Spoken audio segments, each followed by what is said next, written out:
Well, এই সপ্তাহে যে হিন্দি সিনেমাটা রিলিজ হয়েছে তার নাম যোদ্ধা। কিল সিনেমাতে খুঙ্কার অভিনয়ের পর আরও একবার রাঘব জুয়েল ভিলেনের চরিত্রে আছে এই সিনেমাতে। তবে রাঘবের স্কোপ এখানে কিছুটা কম ও এন্ট্রিও অনেক পরে দেখা যাবে। এই সিনেমার হিরো হচ্ছে সিদ্ধার্থ চতুর্বেদী। 2 ঘন্টা 15 মিনিটের এই সিনেমা একটা অ্যাকশন প্যাক সিনেমা।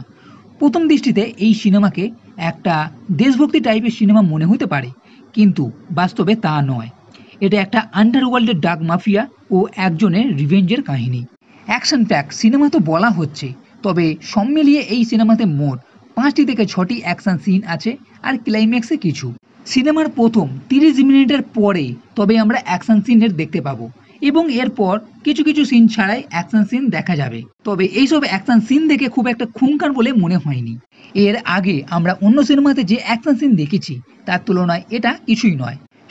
সিনেমার ফার্স্ট হাফ বেশ ভালোই লাগবে। যোদ্ধা ছোটবেলার সিন, কারণ সে খুবই রেগে যায়, এর জন্য এক সিন ক্রিয়েট হয়।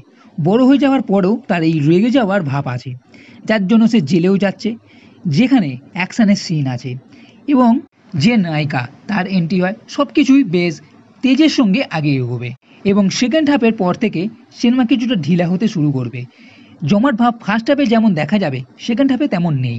আপনি ধারণা করবেন আগে কিছু হবে, তবে তেমন কিছু হয় না, কারণ পুরো সিনেমার গল্পের স্ক্রিপ্টটা তেমন শক্তপোক্ত বলে মনে হয়নি। তবে শেষের দিকে ক্লাইম্যাক্সের সময় এই যোদ্ধার বাবা মা যে পুলিশ ছিল তাদের কার অ্যাক্সিডেন্ট হয়, কি হয়েছিল, কেন হয়েছিল, তা নিয়ে একটা টুইস্ট নিশ্চয়ই রাখা হয়েছে। এবং রাঘব জুয়েল যে ভিলেন হিসাবে একটা অ্যাকশন সিন, সেটাও দেখানো হবে।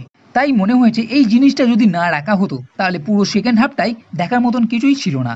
এই সিনেমাতে যোদ্ধা যে খুবই রাগী, যে মিলিটারি একাডেমিতে যোগ দেয়। ছোটবেলায় তার বাবা মার অ্যাক্সিডেন্ট হয় এবং তার বাবার এক বন্ধুর কাছে বড় হয়। এই রেগে গিয়ে মারপিট করার জন্য যোদ্ধাকে একাডেমি থেকে বার করে দেওয়া হয় এবং তার বন্ধু রহমানের জন্য আন্ডার কভার মিশন করে ডাক মাফিয়াদের বিরুদ্ধে।